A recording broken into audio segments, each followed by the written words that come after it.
President Trump seems to thrive on chaos. He likes, apparently, pitting staffers against one another, having them compete. He likes nonstop flurries of action and tweets. Right now, it may have a lot to do with the dysfunctionality of this White House, the confusion, the chaos inside. We're seeing a lot of that sort of behavior out of the White House. We have a White House that's getting nothing done. And no matter how you peek at this thing, this just feels like a guy that doesn't belong in that job. They're coming to take me away, ha-ha. They're coming to take me away, ho-ho, hee-hee, ha-ha, to the funny farm. I find that the disarray and the dysfunction and the wishful thinking syndrome has infected all aspects of the American media. These people I don't think they're in touch with reality. Donnie Deutsch, last seen at the Scores nightclub in Manhattan. No. These people. Jake Tapper. Don't you like when Jake Tapper gets that very dramatic tone of voice? Chaos in the Trump White House.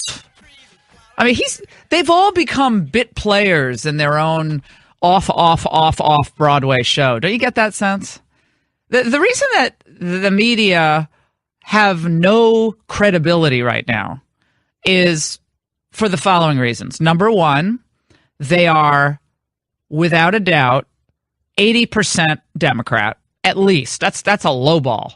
80% Democrats, that's number one. No credibility. They're all Democrats. They're all liberals. They never wanted Trump to win, number one. Number two, they miss the obvious stories. Year after year after year, these media elite types like Tapper and the rest, they have missed this bubbling discontent in middle America that was a growing fury. It was a growing fury with the establishment in the Republican Party, the Democrat Party, in the establishment media, a lot of fury toward Hollywood, liberal judges who were taking power from the people, academia, which had gotten so politically incorrect. They missed all of these stories. They missed the discontent. They missed this growing desire for a more conservative, populist approach to issues. They missed it. They totally missed it. And then let's just back up to the last election.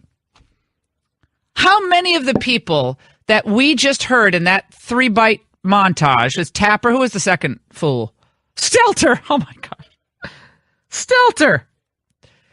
And then you got old Donnie Deutsch, who's just a PR guy. How many times did 1, 2, 3 of them predict the demise of Trump? We really got to go back and just find those bites, James. Get Byron to go back and find those bites. How many times did they essentially predict that either Trump was over or teetering on the edge? I can't count how many times these guys missed the story. And then the ultimate miss was the outcome of the election. So when you want to really think about what's happening in D.C. right now, think about the faces on election night. Remember their faces. They were all ashen. Well, looks like Pennsylvania might have gone for Trump. Well, we have to call the state of Wisconsin. Looks like Donald Trump has taken Wisconsin. It looks increasingly like Donald Trump. Ooh, Ohio, the final big county in Ohio is gone for Trump. Every state that came in, it was like they took a little bit of their soul. Oh, it was just a little bit was taken away from their soul. Every state that came in for Trump. How many times did they go down to Mr. University of Virginia, Larry Sabato? He had his crystal ball. Remember the crystal ball of Larry Sabato? Larry, let's go to your crystal ball. Well, I think it's unless there's some type of nuclear war syndrome, I think that we're going to see that Hillary Clinton will be the next president of the United States. There's an 89.9% chance Hillary's. They have no credibility. So part of this is payback. Part of this is a desperate attempt on their part to somehow restore their own reputations, to say, see, I told you so. We might have been wrong in calling the election, but we warned you. Donald Trump was going to be unhinged. Donald Trump was not going to be able to run the White House. Donald Trump didn't have experience in government. Donald Trump was working with Putin behind the scenes, like pull all the strings, just the Putin puppet. So it's just a self-fulfilling prophecy that they hope will pan out before all of your eyes. And it does none of this surprises me. What did I say? When Trump came into office, when he was elected, he had been running against the establishment media, Republican establishment figures who were always going to try to be out to get him. They're going to be out to get him if he got in. He had to defeat the Bushes, the Clintons, the Obamas, the media, the McConnell, Ryan, Axis in Congress, even people like Ted Cruz who should have known better. He took him a long time to come along to Trump. So he had all of these people really who didn't want him to win. In the end, they didn't want him to win. He wins, and does anyone think those people are going away? Did the Trump team think that they were going to go in the White House and they were going to be able to do Friday night executive orders, and the ACLU and George Soros and all these people wouldn't get together and say, we got to tie this man up in court. We've got to prove beyond a shadow of a doubt that this man cannot govern. We have to make the country ungovernable because then we're going to look like real smart people. We're going to look really smart. So the Trump people also have some, they have some, I don't say blame, but it's time to wake up and smell the coffee here. These people aren't in it to work with you. These people are in it to destroy you. Donald Trump had a moment where people were going to give him some space and some time. I'll never forget Nancy Pelosi sitting on our set in the bar a couple hours before Donald Trump was inaugurated and say her message to Democrats, her message to progressives, take a deep breath. Take a deep breath. Let's see what happens. And within a few days, Donald Trump stepped all over that. That's Willie Geist today on Morning Joe. Well, Willie Geist said he had a moment. I don't know if I agree with that. I would have written a different State of the Union speech. I keep calling it State of the Union, inaugural address. I would have written a different inaugural address. But I'm on the outside. It's easy to be on the outside kind of wagging my finger. It is easy to kind of just complain about stuff on the outside. But I'll give Willie Geist something. I would say this. I would say there is an approach to take that I think tamps down some of the concern of the establishment types without giving up the ghost on all the issues, which you might have been able to do a little bit more on that with the way you roll out policies, with the way you bring some key figures in to message the executive order, to sign off on the executive order. And there's a way to be a little bit more, I think, inspirational in that inaugural address. There's a way to do that. There's a way to do that now. They lost little ground. There's no doubt about it. But I disagree with part of what he said. I don't really think they had any time. They didn't have 2 weeks to work with the Democrats. They didn't have a few days of a honeymoon. These people want to destroy him. If they can impeach him, they will. If they can tear down the entire populist agenda, they will, because they're going to try to discredit him, delegitimize him, and then say, you see, all these ideas are wrong too. Well, let me tell you this. This agenda of America First is the right agenda. Properly messaged, this agenda will become much more attractive to even the Trump doubters when it starts playing out and starts working. But that takes some real finesse in the messaging and the communications in the West Wing, no doubt about it. But you're not going to take down this agenda.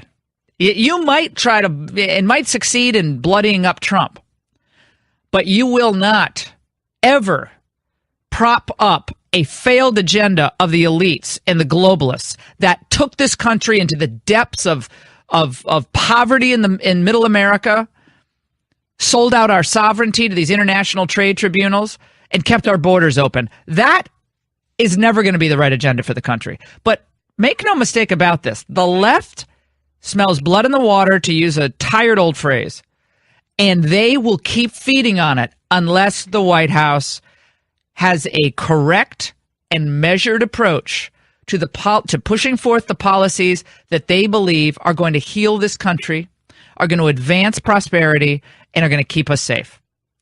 But you're going to need allies to do that. You're going to need allies on Capitol Hill.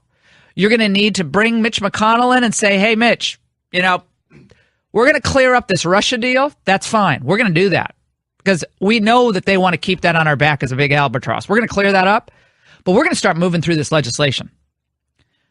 I do have a mandate to change the way Washington does business, and there are forces in the status quo that want to stop me. Because the status quo makes people really rich in Washington. The consultants get rich. The pollsters get rich. The strategists get rich. The pundits get rich. And keeping the status quo the way it is. Oh, you bet. The contractors, the government contractors, you bet they get rich. But who's gotten poor? Who benefits from keeping the status quo in place? Keeping Trump back on his heels. Who benefits? The very people who wanted to keep him from getting into power in the first place. 855-40-LAURA. We're going to take a break.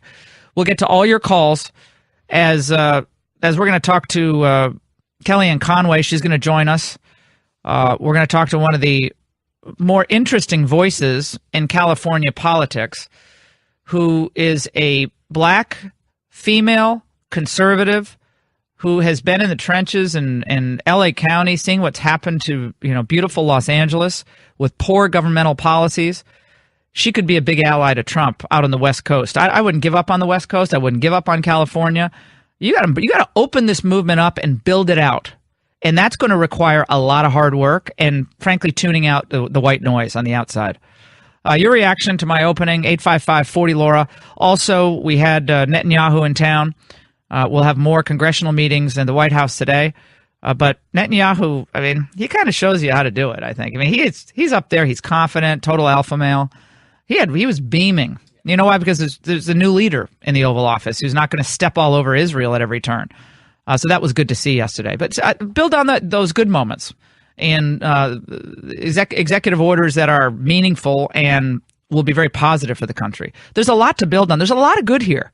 And I'm not gonna throw in with all of these never Trumpers who want to be proven right in the aftermath. No thanks. I'm interested in helping this country, as are a lot of you out there listening as well. Your reaction to what I just said, 855-40-LAURA. But I guess that's wishful thinking. These first almost 4 weeks of the Trump presidency, it has felt like 4 years. They are living in a bubble. They think everything's going great. There's something that happens sometimes with employers and employees or relationships where you just turn to each other and you go, this is not working out. Get the hell out of here. Okay, you want to keep your favorite podcasts like this one free to download, right? Well, then all you have to do is complete a short, anonymous survey, which takes less than 5 minutes. Just go to podcastone.com/mysurvey to answer the questions. You can also get there by clicking the banner at podcastone.com. If you've done this in the past, we'd like to thank you, but we do need you to do it again because we want to make sure we're giving you what you want. That's podcastone.com/mysurvey or click the banner at podcastone.com. They're talking about right and wrong. Do you know the difference? The thing that worries me most is that we have high-ranking officials who are listening to phone calls and then revealing highly classified information to the media. They should be in prison. They should be in prison for a long time. Those in the intelligence world or at the Department of Justice who get to see this information, they just can't hand it out like candy in favors to those in the news media. Can't do that. That is Jason Chaffetz. Was it Rand Paul? Mm-hmm. Well, the leaks are clearly happening to undermine Trump, but this is what you have to expect, which is why you have to get rid of these old Obama people in positions of power. For the life of me, I have no idea why Trump kept Comey. I never would have kept Comey at FBI. I'm nothing against Comey. I just think you need your own people in there. You can't have an Obama person as acting attorney general, Sally Yates. I don't understand that. I'm not accusing anyone of those two people of leaking, mind you. What I'm saying is you have to clean house. Why are things being slow-walked on Capitol Hill, too? Why are these positions being left unfilled at the State Department, for instance? Key positions at the Justice Department still not confirmed and pushed through. I mean, what's the point of being the majority power on Capitol Hill? You have the majority in the U.S. Senate. You don't have 60, but you still have a majority. Mitch McConnell has got to get these positions confirmed and through. And if I'm Trump, I'm bringing them up to the White House and saying just that. Let's move this stuff forward. We got to confirm these people, get them in place, so we do not continue to have this drag on our agenda. Because that's the only thing the Democrats can do is delay and threaten to investigate and collude with the media. That's all they can do. Collude with the media, call Trump illegitimate, try to undermine him on the outside, and slow it down. Slow down Gorsuch, slow down the cabinet picks, slow down the undersecretary positions and the deputy secretary and the assistant secretary positions, which are key positions. 855-40-LAURA. Let's go to Don in Oregon on line 3. Donnie. Hi, Laura. Thanks for having me on your show. You're welcome. I agree with you 100% about cleaning house and the agencies, especially the intelligence agencies and the State Department. What these people are doing is illegal. Undermining the president, they're leaking sensitive information to the press, and they should be prosecuted for that. I would think that President Trump would want every one of them, every person in those departments, to take a lie detector test. If they fail, goodbye. Yeah, well, anyone who leaks should be prosecuted. It's ridiculous. I mean, I know everyone says it depends on whose ox is being gored, but the WikiLeaks, that's illegal. This is illegal. And you can't take Bradley Manning was illegal. Snowden's illegal. People like to have more information, but it's a federal crime to leak sensitive data. And you have to have a uniform policy on this that applies regardless of who is damaged by the information that's leaked. Let's go to Anne in New Jersey on line 2. Annie. Hi, Laura. Hey. Hey, you're wonderful. You're the queen of conservatism. I loved your opening. Over a year ago, the second Glenn Beck, said Trump was not conservative enough. I came up with this phrase. We now not only have a Republican establishment, we have a conservative establishment. Yeah. I coined that phrase over a year ago, Laura, and I heard you say conservative establishment the other day, and I'm like, wow, it's catching on. Yeah, well, I think that there are a lot of pundits who were embarrassed when Trump won. And this Matt Lewis from the Daily Beast writes a piece today in the Daily Beast about how anyone connected to Trump will be harmed and hurt. Conway, Pence, you name it. Being around Trump ruins them. Let me guess, Matt. When you extrapolate that thought, you extrapolate it out, that means your reputation is better if Trump fails. That means your reputation will be enhanced, right? They love that these people are all embarrassed on election day. They're like, see, your reputation is ruined. They're still trying to excommunicate people from the conservative movement. Unbelievable. But it's so predictable. All of this is predictable. 855-40-LAURA. We'll get to your calls. And what does Netanyahu's visit mean to the United States and how to move forward a two-state solution? Coming up.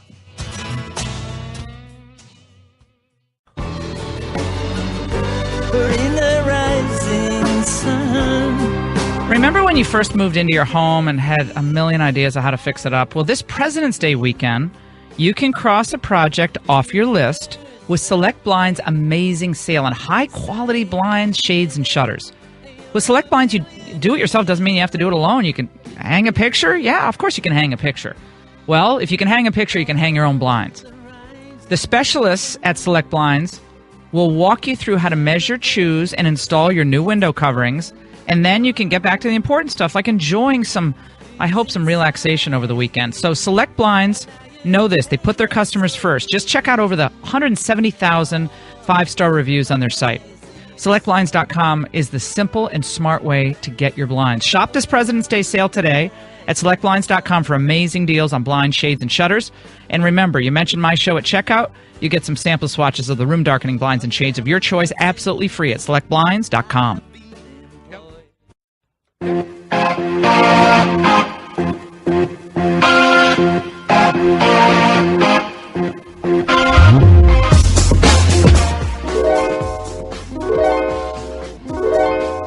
Israel recognizes that it cannot permanently occupy and settle Palestinian land. We all have to do better as leaders in tamping down rather than encouraging a notion of identity that leads us to diminish others. The United States again reaffirms our unbreakable bond with our cherished ally, Israel. The partnership between our two countries, built on our shared values, has advanced the cause of human freedom, dignity, and peace. These are the building blocks of democracy. Trump's reading that statement notwithstanding, I think he should just spoken without the read, but Netanyahu standing with Donald Trump yesterday, what a change of mood and tone and approach, which I found heartening, and I kept saying it's about time. Netanyahu himself was beaming, which I know doesn't make some of our Arab friends happy, but they're our ally. So what does this mean for the future of U.S. Middle East relations, our unbreakable bond, as the president said, with Israel? Joining us now is Joel Rosenberg. He's a former advisor to Benjamin Netanyahu and founder of the Joshua Fund. He's the author of the forthcoming book, Without Warning. He joins us now. Joel, good to talk to you. How are you? I'm doing well. Great to be with you from Israel.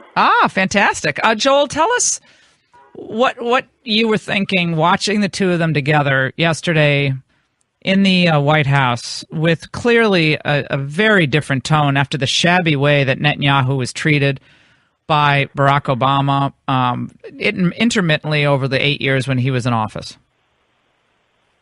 Yeah, a night and day. Night and day. It's just unbelievable. Like, let me be clear that when I worked for Netanyahu, that was in 2000. I was on his comeback campaign team. It took him 9 more years to come back. So it's been a while. I don't want to claim to speak for him. But just knowing him, observing him, it's kind of amazing. You have to understand that Netanyahu has not had a Republican president in the White House while he's been prime minister, ever. When he was prime minister in 1996 to 1999, obviously Clinton was in the White House. Mm-hmm. And when Netanyahu came back in 2009, Barack Obama had just come to power, and these past 8 years have been incredibly strained, with Obama, as you know, working more closely with Iran, America's worst enemy, Israel's worst enemy, the world's worst enemy, than with our most important and trustworthy ally in the region, for sure, perhaps in the world, that's Israel. So this is a total reversal of where we are. And I gotta give President Trump an enormous amount of credit, not just for warming up this relationship, but for speaking some important truths during that press conference yesterday, including the idea that the Palestinians have to stop inciting their own children to hate and attack Israel. This is a very serious problem. Very few American presidents speak about it. Trump did.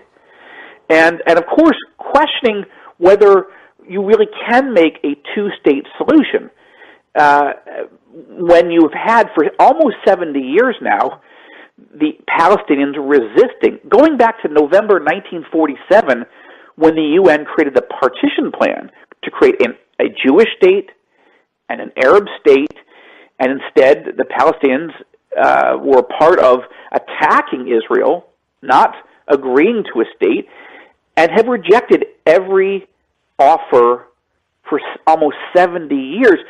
You do have to ask, do they really want it? And the president asked that. Well, one of the things that has surprised some is what Trump has said on the settlements. And this has been a sticking point for the Palestinians for some time. Let's listen. As far as settlements, I'd like to see you hold back on settlements for a little bit. We'll work something out, but I would like to see a deal be made. I think a deal will be made. What about that and Netanyahu's, I know you can't get inside of his brain, but it seems that the settlements continue. Well, that's just not gonna fly with the Palestinians.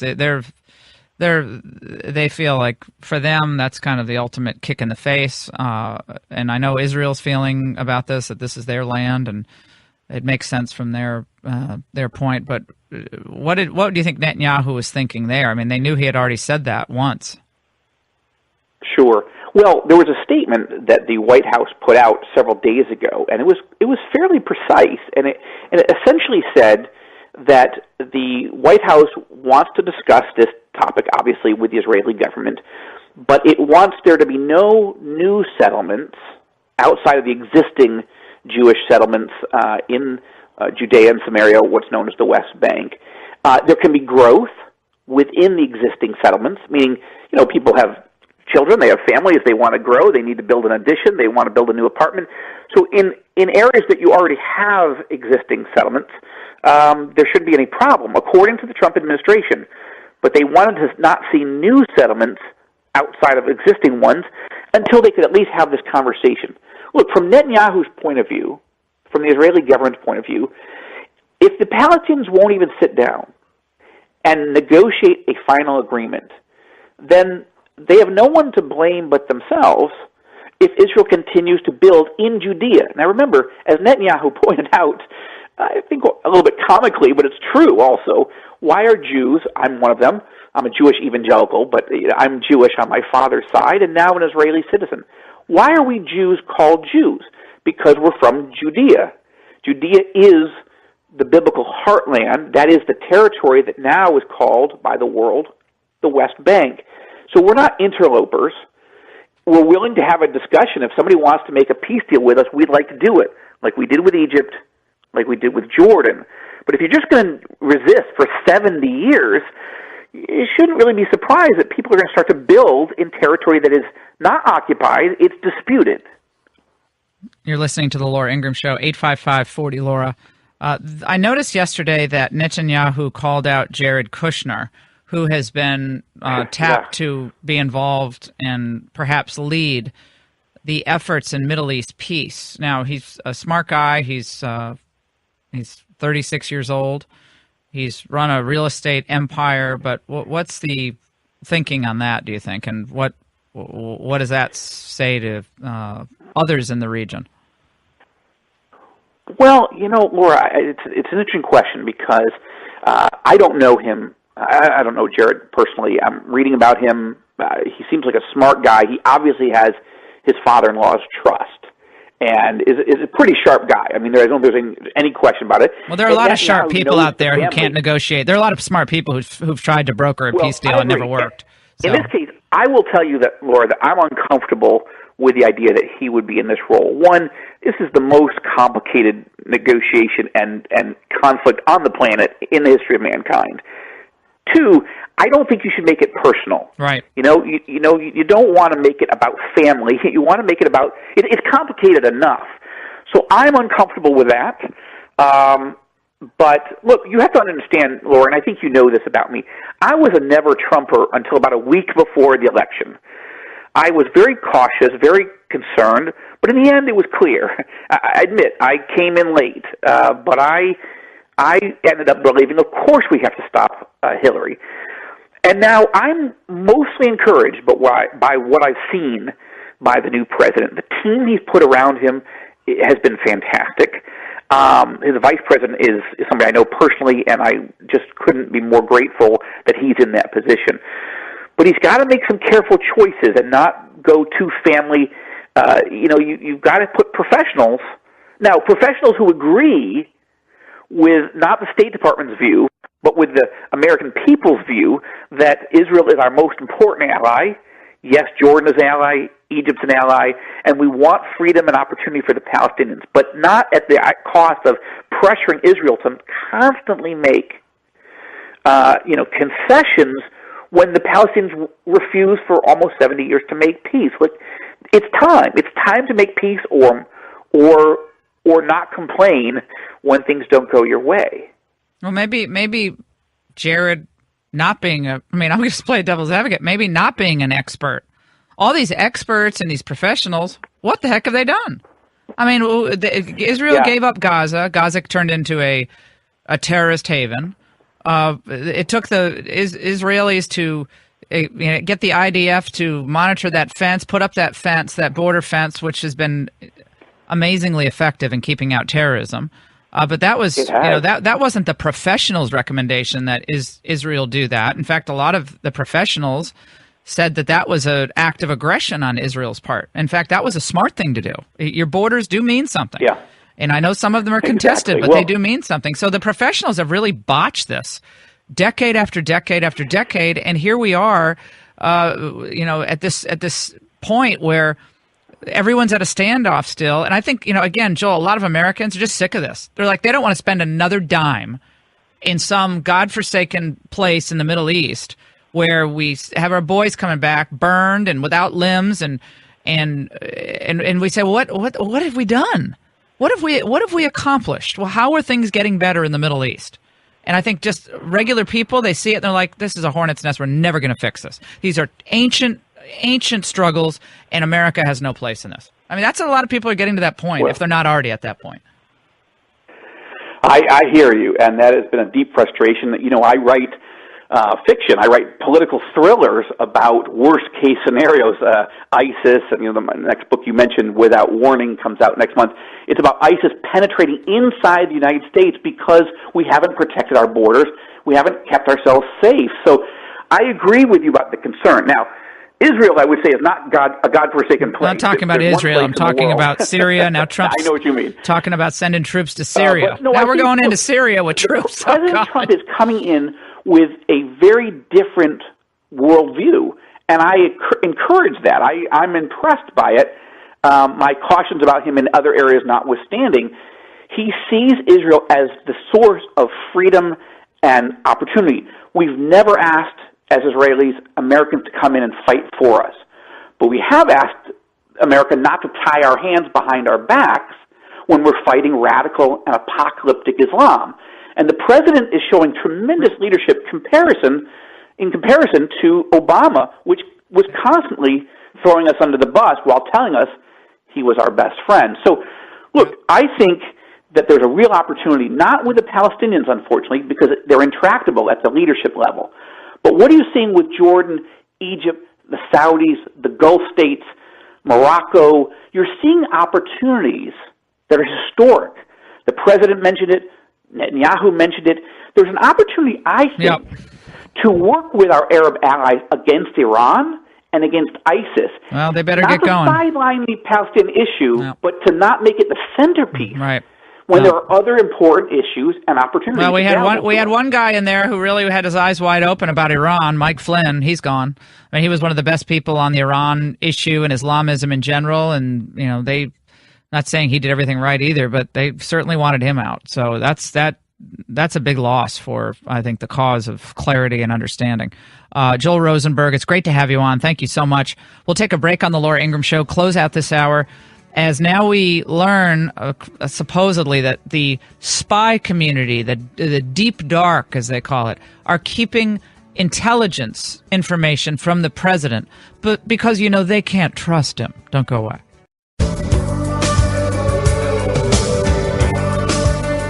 So the big story about the intelligence community, this is in the Wall Street Journal.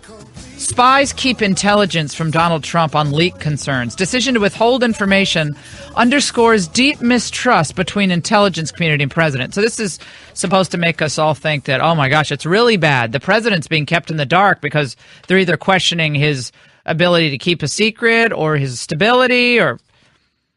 A spokesman, however, for the Office of the Director of National Intelligence said the following, and I quote, "Any suggestion that the U.S. intel community is withholding information and not providing the best possible intel to the president and his national security team is not true." Do you see how the media is trying to make something out of nothing? Do you see how the media wants to gin up all these stories to make it look like constant chaos in Washington? Who's causing the chaos? Is it primarily Team Trump, or is it ABC, MSNBC, CNN, CBS, and go down the list? Who's causing the chaos? To be completely fair, I would say, at the very minimum, all these people are involved in keeping this chaos meme going. Trump might not have done everything right in the first 4 weeks, but the media also oversteps it and exaggerates things to make them look much worse than they are to sell newspapers. Don't go away.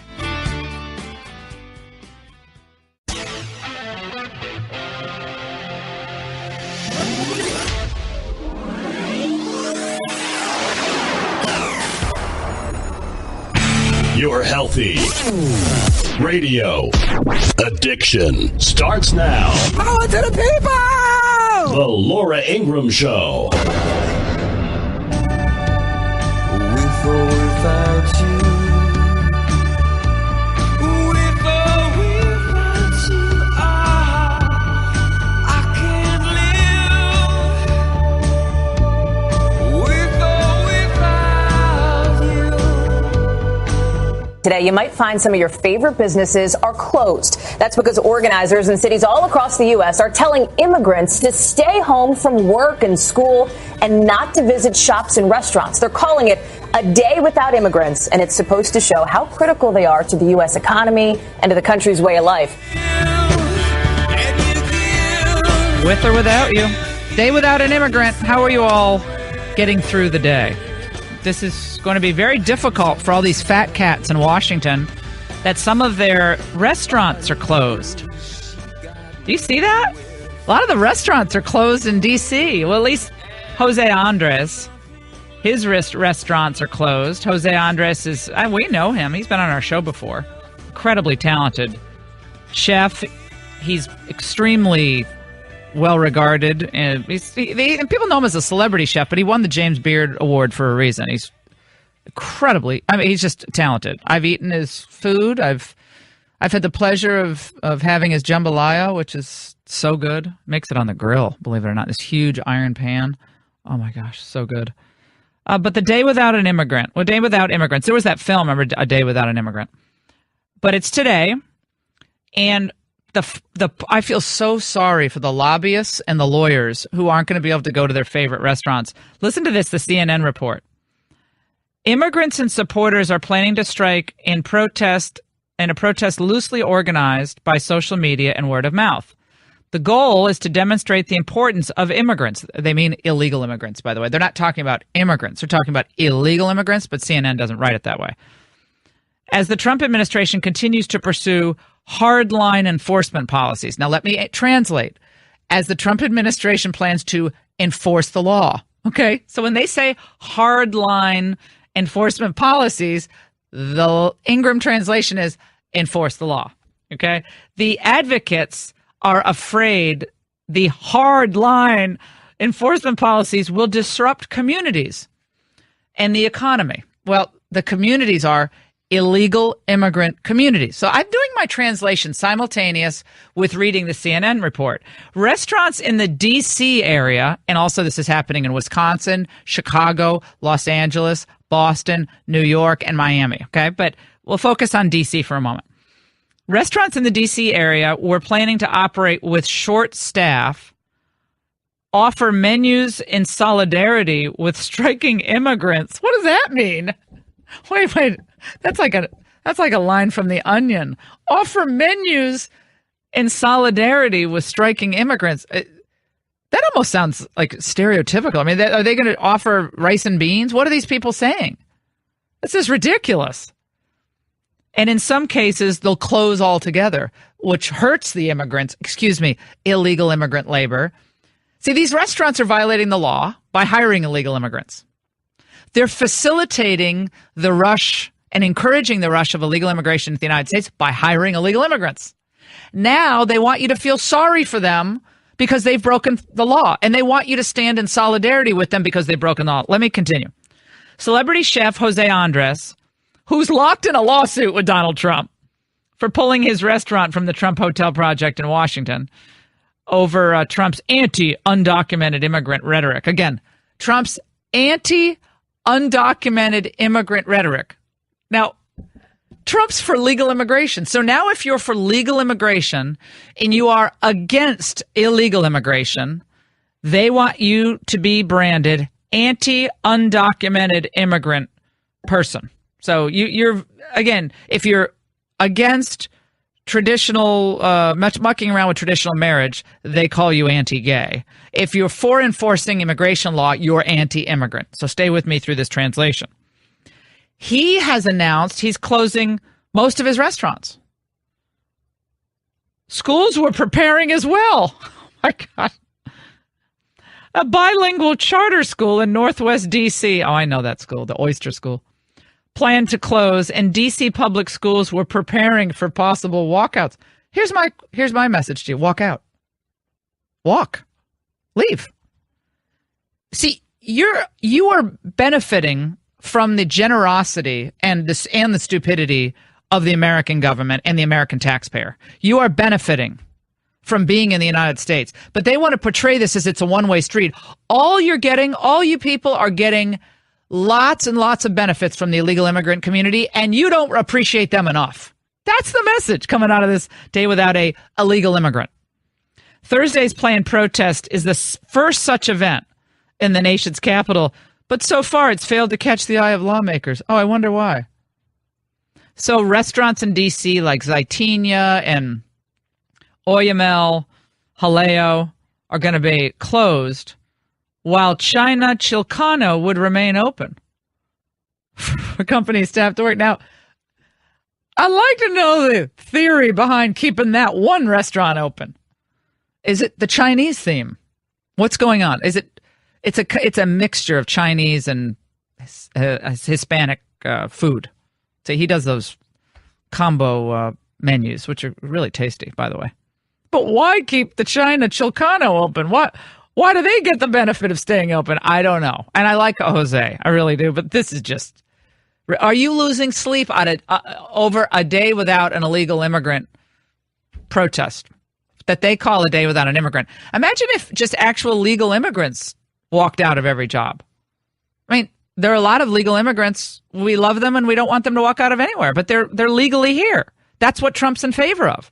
But they want to make that a negative. So you have to be for every illegal immigrant staying in the United States, including people who've done, just casual hit and runs of other Americans.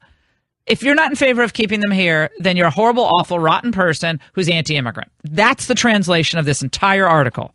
And they're going to use celebrity chefs now to push this agenda. So celebrity chefs join the Hollywood set, join the Chuck Schumer and the Nancy Pelosi, all of them working together across academia.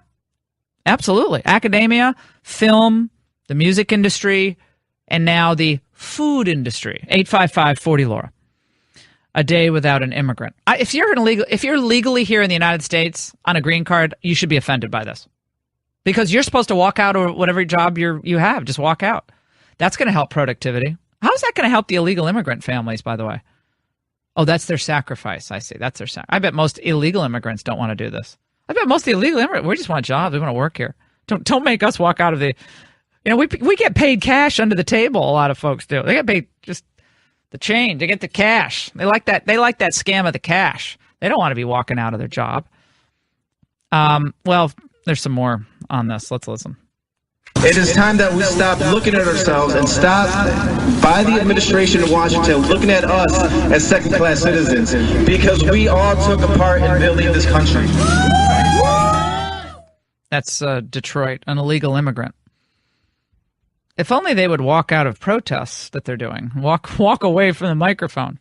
And then we have NBC reporters. This guy, Ron Mott, the other day on MSNBC, he might as well have just slapped on a, Si se puede t-shirt, because he was essentially marching with the protesters on the way to the courthouse or whatever sheriff, what's his name? David Clark was. And he was walking with the marchers while he's narrating his segment on MSNBC. Hey there, Allie. Well, we were told by organizers to expect a few thousand people. I would say there are at least 10,000 people, maybe more, walking the streets of downtown Milwaukee today. They're calling this a day of action. No work, no school, and no buying. They want to send a statement, not just to folks here in Milwaukee, but around the country, that Hispanics, immigrants, refugees are part of this country, are part of the culture of this country, and they want to stay here, and they're making contributions. I'm sure they do want to stay here. Everyone wants to come here. Imagine when America, if it ever became a place that people didn't want to come, they didn't want to come to because of what's happening in America. But this is supposed to tug at your heartstrings and make life more inconvenient. You know, you could have an unintended benefit from this day without an immigrant. I can't even day without an illegal immigrant by making people go home to their families for dinner. That more Washingtonians actually have to eat with their families because these people like to go out after work and I don't know, last thing I want to do is go out with the kids. Maybe they'll all go home now. 855-40-LAURA. Your reaction to this, it's hilarious. Yeah, and then, so it's in Milwaukee, too. Yeah, Milwaukee, D.C., Boston. Meanwhile, there's a piece, by the way, before we take a break, by Tom Edsall, the Democrats' immigration problem, and we'll unpack that. Some interesting points in there. And Shirley Hussar is going to join us, African-American female conservative in California. Boy, talk about someone who must feel out of place. We'll talk to her about Trump's opportunity to expand a conservative populist message beyond his base. How to do it. That all coming up. And another immigration sob story as well. Then if it don't work out, then you can tell me goodbye. We are going to be paying our employees the day that they're going to be taken off. Our business won't be open, but our employees will be getting paid. We got to stand and fight for our country. You know, it's a country of immigrants, and well, that's what it is.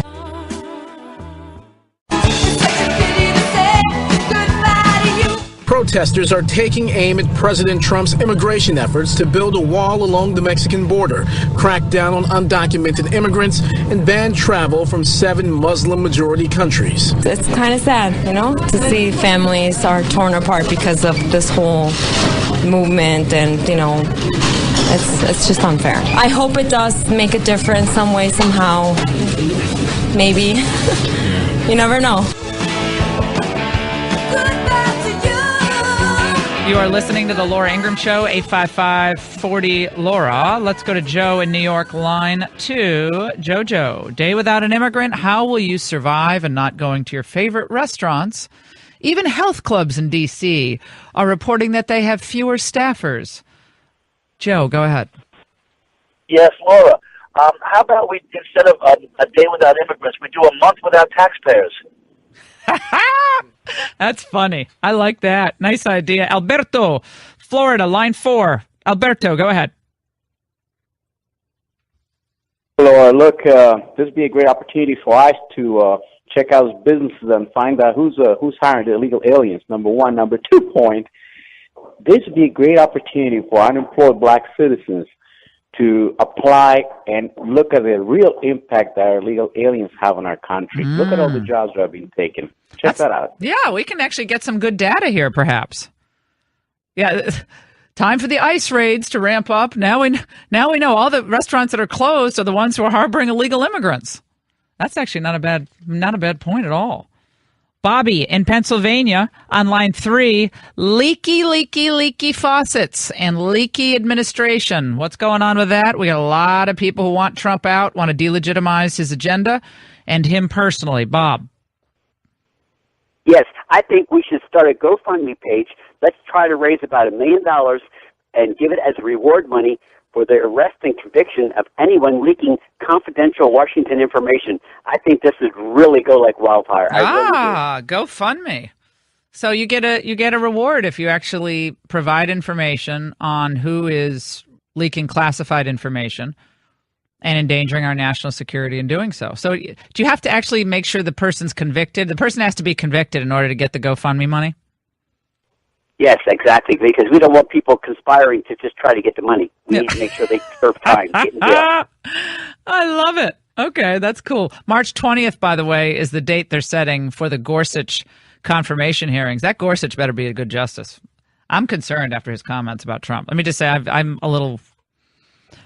My spidey sense usually doesn't fail me. I'm a little concerned that Gorsuch will be too concerned about what the elites think about him over at the New York Times. But maybe I'm wrong, but I hope not. I'm going to be cautiously optimistic about Gorsuch, but this is why I wanted Pryor. Pryor was awesome.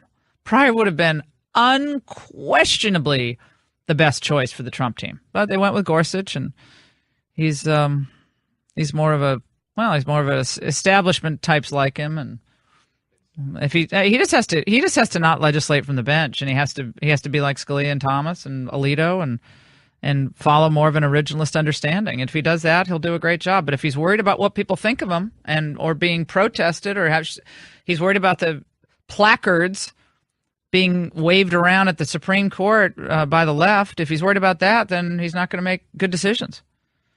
You're listening to Your Healthy Radio Addiction. Interesting piece about immigration in the New York Times, of all places, by Tom Edsall.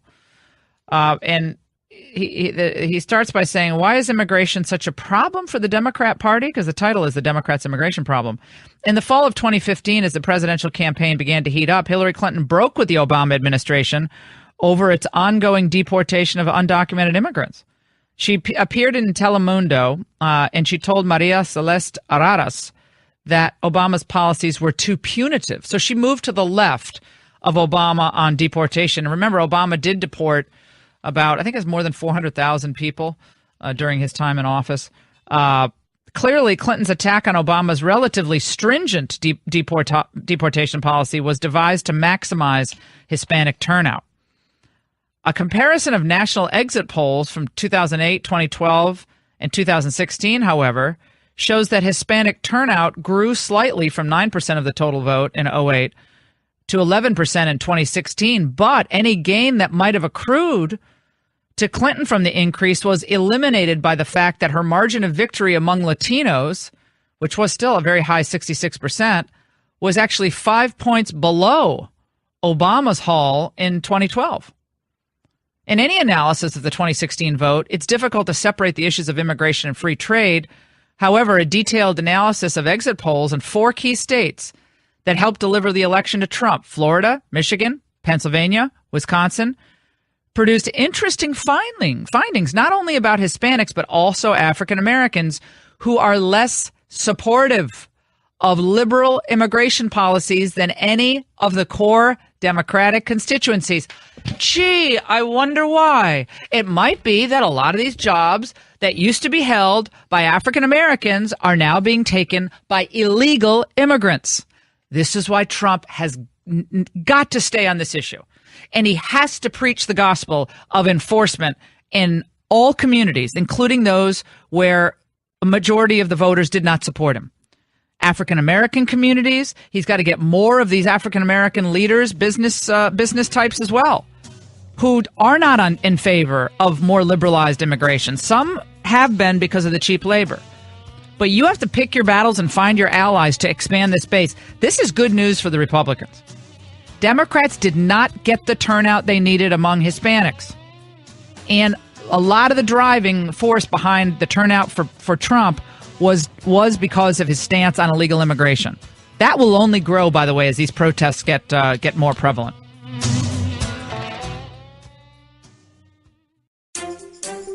Hey, it's Jordan Harbinger. For the last 10 years, I've successfully helped people build their self-confidence with my Art of Charm podcast. And now, along with Art of Charm, I'm hosting a new show. It's Podcast One's latest program, The Forbes List. On the show, we talk to the Forbes editors that curate their famous and respected lists, like self-made richest people, billionaires, and highest-paid athletes. We'll get behind-the-scenes insight and information that doesn't make the print cut. It launches this week, on February 16th. So please subscribe on iTunes to the Forbes List, and don't forget to rate us, review, and share. There's a place called Kokomo. Now, Kokomo might be fun, but that timeshare is a nightmare. You got to get out of it. You can't get the weeks you want.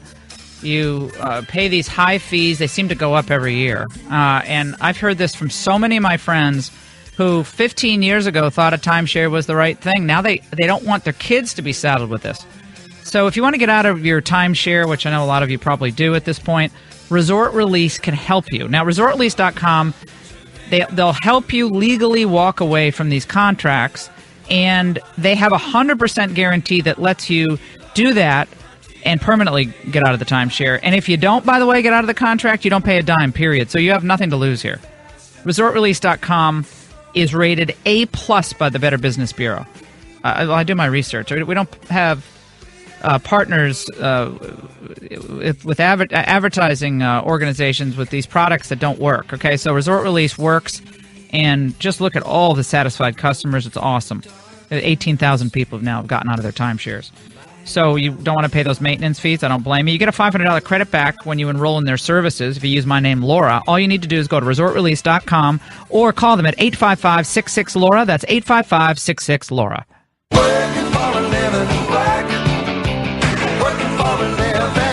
We have always had this unemployment rate, very difficult time in this country, and for people to be brought in this country to undercut our ability to improve ourselves is immoral. We're not in America, blacks. We're not struggling for a better lifestyle. We're struggling for our very lives. That was a fascinating debate that was on, I think it was on One America Network, and it was between this Hispanic activist, Caesar, forgive me for not remembering his name, and Ted Hayes, who's from that Project 21. He's kind of a funky dude. He's cool. He wears like a Muslim hat, and then he wears a Islamic hat, head covering. Then he has a Star of David around his neck. Then he has a cross. I mean, he's like representing every faith.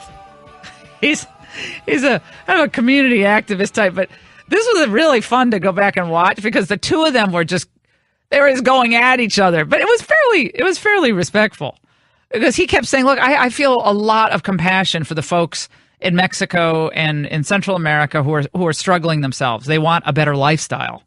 And he said, but we're struggling just to survive in the black community. And these jobs keep being taken out of out of the hopper by people who are here illegally, and that's not fair to our people. And I really think that there is an opportunity, and I've said this repeatedly, an opportunity for Trump, with the right approach and messaging on this, to expand his base by using the issue of illegal immigration, because it's a real problem for low-income Americans. It's a problem in the legal immigrant community, people who just got their green card who want to work. It's a problem in the African American community, and it's a problem for all of low-income Americans. It's a problem for high school students who want to get jobs, and people who don't go to college and haven't gone to college. It's very difficult. And how does Trump do this? How should he message this?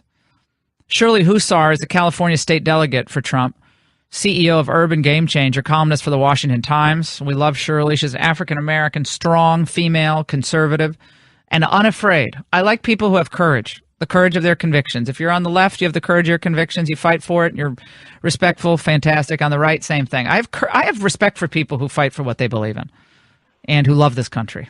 Shirley, it's great to have you on. How you doing? Well, it's always great to be on with you. You are a phenomenal woman. I appreciate that. You're just amazing. I love you.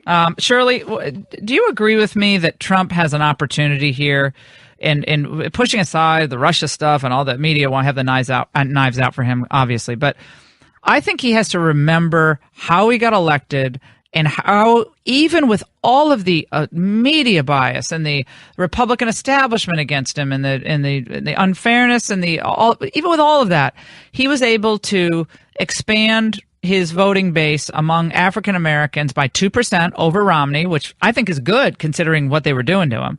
And Latino turnout really just didn't pan out for Hillary. They just didn't turn out for her, despite her pushing for much more liberal immigration policies. Absolutely. Mr. Trump has the opportunity to seize a state that is at ground zero. California is currently under siege. We have to think about the local officials who are taking state tax dollar monies and allocating towards illegal immigrants' attorneys so that they shall be made safe. Mm-hmm. The American people, especially in California, think about 40% of the people in California voted for Mr. Trump. So there's going to be another 20%, I believe, that are going to sway towards him once we see this California that's trying to become California exit in 2019. Well, tell us about the California exit. That's the move to secede from the United States? That's correct. They're trying to have it so that California is no longer part of the Union and that we are on our own merit and our own entity. You know, Mr. Trump said he will not be funding sanctuary cities, and that's the key thing, is that they don't like the fact that Mr. Trump does not support sanctuary cities, and they're saying that we can stand on our own. You know, there has recently a dam break in California, and we thought, leakage. If it were to break, they would have to ask for federal funding. I thought that was interesting. But if they ask for federal funding, I don't know if we would get it. We are I'm living in the crossfire of the Hatfields and the McCoys. And I'm sorry, but Mr. Trump has a wonderful, wonderful opportunity with the African-American homeless veterans who are living in their car. And they're evicting them from their car, compensating their car, repoing their car, and then putting them on the street. We have more homeless and we have more illegals than any other place in the state of California. Shirley, tell us about what you're finding in the tent community. Those living, again, I know people are struggling. I get it. And there's nothing worse, in my view, than seeing a woman or an elderly person on the street, especially someone with a child. It is heartbreaking. It's heartbreaking. There's no other word for it. It's just heartbreaking. And I want to try to save all of them, but we can't save everybody. That's the sad truth. We can't save everybody. But you have told us before on this show that there are parts of LA that, again, the media, they don't really go to, where it's just people living in tents who are oftentimes illegal immigrants, and we really don't know who a lot of the folks are. But this is deplorable conditions, and yet it just continues to expand. Is that still the case? Oh, it's very much the case. The Los Angeles Times did an article called On the Streets. You can also find it on YouTube. Watch that video, On the Streets, about 10 months ago. And they interviewed young Americans who spoke English well, who were educated, and had college degrees. But we've got to the point where we look at people, we step over them as if they are subhuman, meaning that we don't even think that they exist, knowing that, okay, that's just another homeless person, I have to go on. In the meantime, an illegal immigrant who will have about 4 or 5 or 6 kids are well funded and well taken care of. They're able to take advantage of our tax dollars. Remember, $10 million of our tax dollars went towards their attorneys. We're also giving them housing. We're also providing food for them because they need to be taken care of. These are unskilled people that come to our state, and we're being responsible for them. I'm seeing what you're referencing. I think we actually did play some of this sound on the show a while back, but yeah, it was a 12-part video series about homelessness in Southern California. Everyone thinks Southern California, the beach, Disneyland, they think of surfing, and they don't really think about this. And again, given the fact that we have thousands and thousands of homeless veterans, American veterans on the street now in the wintertime, we can't take in any more problems. We just can't. We have to fix the problems for those who, a lot of them are substance abuse, but not all of them. Some have mental illness, Laura, but not all of them. Laura, we need you in Los Angeles. We can't give Mr. Trump. We want you to come to Los Angeles. I'm going to grab you and take you downtown L.A., see these homeless veterans. These are people who serve for our country, who have family and children and wives. They are so ashamed that they were not able to provide for. Their mental capacity of being able to integrate back into the system has failed them because there's no funds allocated in the right manner towards them. California we are one of the most prosperous states in the union, and these people are draining our resources. Also there's another article by Breitbart that Los Angeles leads the nation. Los Angeles, the city, leads the nation with the most homeless people, unsheltered people, living under freeways, living on the freeway. The top of the freeway when you can roll down, you can be sleeping, and they have tents. People have camps in the freeway section, and you can roll down. Veterans who have been out there, they speak English well, they're Americans. No one cares. No one cares. What is purposeful? The Democrats just really destroyed this state, and it's really sad about that. Well, obviously our trade policies, completely scorched the manufacturing base of our country, and far fewer jobs available to people who maybe didn't go to college but could have a skill and could have a job, and a lot of those jobs went away, and government policies encouraged a lot of really bad behavior over the years and subsidized Absolutely. it. And so, but we have to be hopeful. We're not hopeless here. I'm not hopeless. Thank God for people like you giving us the opportunity. Urban Game Changers are out there. We're talking to people. We're working with people like Travis Allen, who is the 72nd Assembly District in Garden Grove area. He's out there. He's been trying to put bills on the table. It's hard when we're very few that we can get maybe some kind of legislation out there, but it starts with the people. It's numbers and money that can make a difference, and if we can get the people who are 40% that voted for Mr. Trump and gather more on to say this is not about Republican or Democrat. This is about the democracy of American people who are natural-born citizens. These are real citizens. There's certain citizenship rights. The illegal immigrants should not be given the same status platform, or even an immigrant, or even a person on a visa or a green card should not be given the same platform or rights as an American natural-born citizen. And we don't talk about the importance and the strength of citizenship rights in this country, and we should be evaluating more. And look at all the money they've thrown at poverty. $6 trillion they've thrown at poverty since the Great Society program. $6 trillion, and what do we really have to show for it? We certainly have more. We have more poverty, more people living in poverty than I think in previous years, and it's not. People say things aren't sustainable. I would hope people think this is not sustainable. And Shirley, thank you for the work you're doing. I'm in the middle of working on a book project, but I hope I can get out there to LA soon. And I'd like to figure out what I can do to help. I mean, I feel sometimes like I'm helpless. Like I want to do more. Like there's a mini tent city about, half a mile from where we're broadcasting, right near the Watergate Hotel. And this thing keeps growing.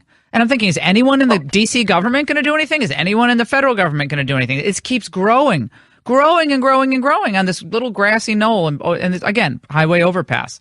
And something has to be done. We've got to get this economy going and stop the illegal immigration.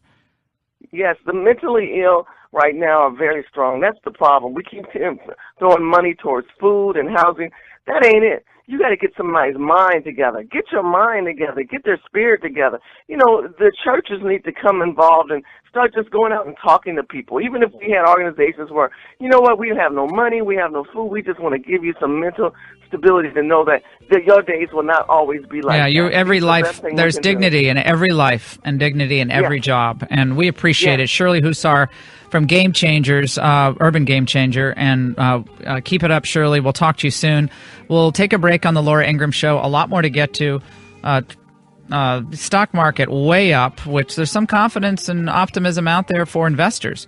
And why is that happening? Why do the business folks across the country believe that there is something really serious to celebrate, especially with economic growth on the horizon, real growth? We'll take a break. Don't go away. Look at the little fool who cool to go to school, get a job in 2 days he quits.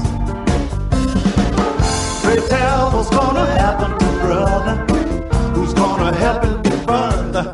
As a country, for us, it makes sense. How does it make sense? It makes sense economically. How does it make sense for my people, though? We're going to bring out these people from the shadows. But we've been pushed into the shadows. But we've been pushed into the shadows. No, because anyone black in L.A., if we cross into a Hispanic Latino neighborhood, we get jumped on. If we're on a job, we say anything critical of Hispanic Latinos or of illegal immigration, we are demoted, fired, or not promoted, and called racist for that. I love that Ted Hayes. He's great. He's absolutely right. They want to demonize anyone who disagrees with them. Black community activists against this illegal immigration versus Hispanic activists. And they had a pretty respectful debate overall. I mean, it was a while ago, but it's fun to go back and watch these things. It's a flashpoint. Again, that shows you why Trump has an opportunity here. I'm posting the video series that Shirley was talking about that was featured in the LA Times. I mean, this is kind of a multi-part series. Probably don't watch the whole thing, but it's worth looking at because these stories aren't told very often of homeless Americans. Everyone just thinks they're bums, and but for the grace of God, go I. Everyone has a life story, and not everybody is just a lazy, horrible, drug-addled person who's living on the streets. You don't know everybody's story. It's interesting to watch bits and pieces of this, and it makes you think again. We have a homelessness problem among American citizens and veterans. We need to help as best we can, to the extent we can, change that around before we bring in a whole bunch of other people who have lots of issues as well. We got to be careful because we have a lot of people hurting out there, and we can't help the entire world all at one time. Let's go to Ron in Nevada very quickly, line 5. Ron. Hello. What I wanted to say is if we E-Verify, there are jobs that are being done by immigrants, illegal immigrants, that Americans would do. And I see it every day. There's construction jobs where they're making $1,000 to $1,500 a week. Absolutely. And American citizens, if they apply for those jobs, they're not even considered for them. Nope. And I know there's jobs all across the United States. You're right about that, Ron. I'm so sick of these are jobs Americans won't do. These are jobs that Americans always did. Always did. A lot of these businesses want to pay the lower wages, though. Remember that. Ron, great point. 855-40-LAURA. Remember, Life Set throughout the day. Make sure to check it out. We're following the push against Trump and the intel community leaking.